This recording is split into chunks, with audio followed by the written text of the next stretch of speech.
بسم الله الرحمن الرحيم الحمد لله رب العالمين والصلاة والسلام على سيد المرسلين نبينا محمد وآله وصحبه أجمعين. السلام عليكم ورحمة الله تعالى وبركاته. ومواضيعنا هادفك هيدي مركلة ما أنت وحين كهضلينا صدح يطبن نوع ضدك كمذا وأن إلهي صنك وضع أقبلين إلهينا وحن برينا صدح يطبن كائننا كمذ نقن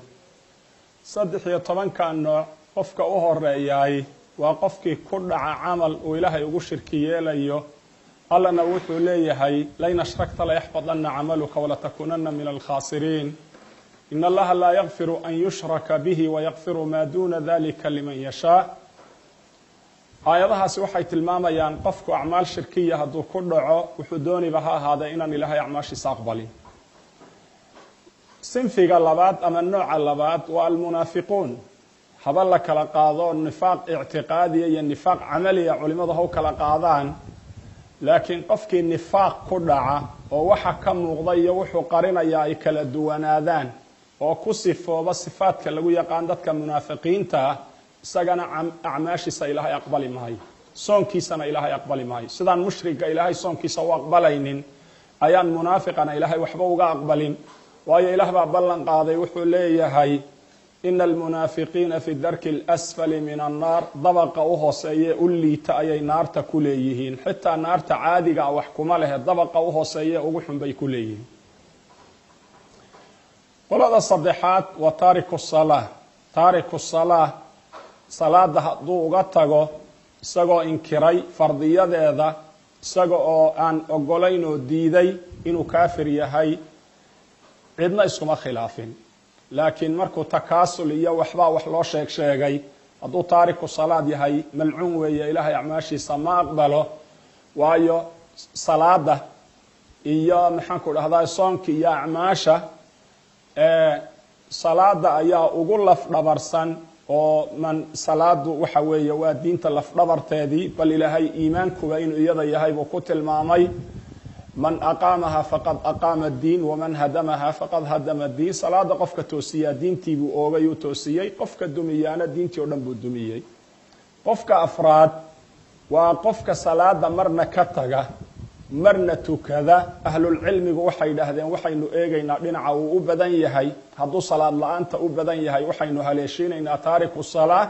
صونكي سنة إلهي أقبل مهي قفك شانات كاللحات يكتضبات حديث بالنبي كشاجة عليه الصلاة والسلام أوليه ثلاثة صدح ضدك كمذا لا ينظر الله إليهم إلهي وحوية إلنا حريصات كما إيغو قيامة ومن حريصته أعماش وضنا ما أقبله ولا يزكيهم أمدا بدافو ذنب كما ظهره ولهم عذاب أليم عذاب مؤلم بإلهي أكتس كليهم وما حي صدح ذاسي وحوية عاقل لوالديه وقف لبديس والد عاصي كواه والد عاصية قفك اللباد وحوية وقف مكذب بالقدر قفك صدحات وقدرت إلهي ببينين يا وحي إلهي قدري بانو رالك النقونين وحي إلهي أقدر رالك معها دو حول يريهي دو حنون كردعي هذي وحكسك النقدين قدر إلهي باسي أقول عضي قدرت إلهي رالك معها إلهي أعماشي سيساقن أقبالي مهيو إلهي أعماشي سلوكر يلي مهيو قفكا صدحات وقفكا من الشيغت كي أبال شيغت كبضان ووحو بحيو أن كأمسينين مروا البسوع لنيا ساقو الشيغان يينو هبل انت أسييو إلهي وحو ليه لا تبطلوا صدقاتكم بالمن والأذى كالذي ينفق ماله رياء الناس ولا يؤمن بالله صدقاتكين يواناجينا أبال شيغتك هكبريننا هبل أنا سيي هبل أنا أقبطي هبل وحيبو بطسنا يايو بومبونين يايو شيغانا ياينو ضدك إساقو وحسيي تضباداسنا صدح ذا وقدام بيس حديث كاس أي الله شيغي قفك سيديداد وحوي المستهزئ بالدين مركين من منافقينها أي دين تكو جاسين والنبي وصف الرديس متكمدة كتيرة انتو ضد أهل القرآن كراميي أي أهل القرآن كي حنتينو إلى هذين كوان قرآن كحفظسا مركا وحلعونا يمحاك علولوين مركا الضقال لقلام محاك كفليسان وكعرريوك ayuu ilaahay ku yidhi walain sa'altahum layaquuluuna inamaa kuna nakhuudu wanalcab qul abillaahi waaayaatihi warasuulihi kuntum tastahziyuun laa tactadiruu qad kafartum bacda iimaanikum. alistihzaa biddiin, qofku inuu diinta ilaahay ku jeesjeeso, ilaahay ku jeesjeeso, rasuulkiisa ku jeesjeeso, aayaadkiisa ku jeesjeesaay waa wax millada lagaga baxayo, waana wax qofka camalkiisii ku burayo naar ku mudanayo wey. mas'alada saddexaad waxa weeye qofku inuu intisaabo fi'a daalla sida qaadiyaaniya iyo axmediya iyo qolyo aaminsan in nebi moxamed nebi ka dambeeyey lasoo saaray oo kale, firqa dibadda ka joogta diinta oo bidca mukafira la timid qofku inuu u nusreeyo oo dulmiga iyo xumaanta iyo fisqiga ay samaynayaan uu ugu nusreeyo ayaa iyadana waxa weeye wuxuu ku mudan qofku soonkiisii iyo acmaashiisii iyo sadaqadiisii iyo saa'iru acmaalihi inaan ilaahay aqbalin. waxa weeye qofka tobnaad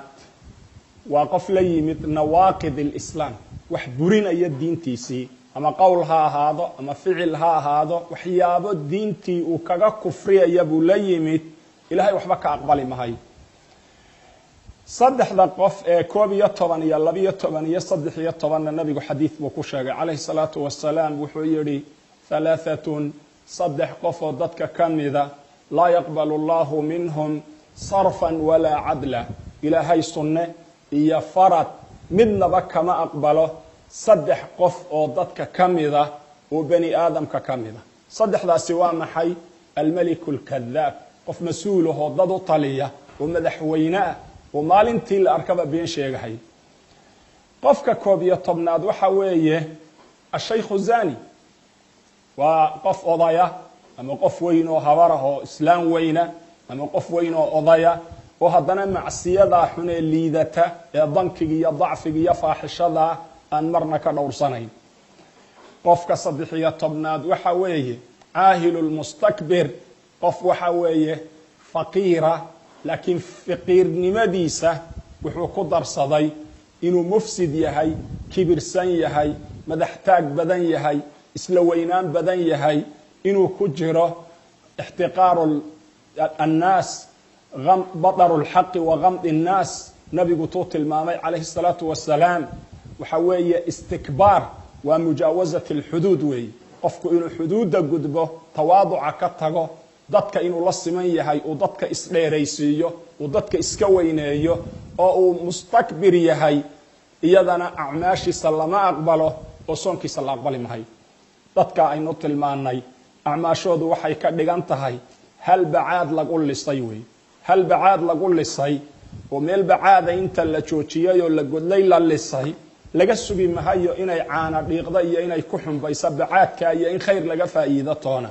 qofka soomaya acmaashiisu ay sidaa tahay, isagana waxba ka faa'iidi mahayo soonkiisaas. waxaan ilaahay ka rajaynaya oo ilaahay ka baryayaa 13 qolo qof inaga midihi inaanu ku sifoobin addaalu cala alkhayri ka faacilihi. وصل اللهم وسلم وبارك على محمد وآله وصحبه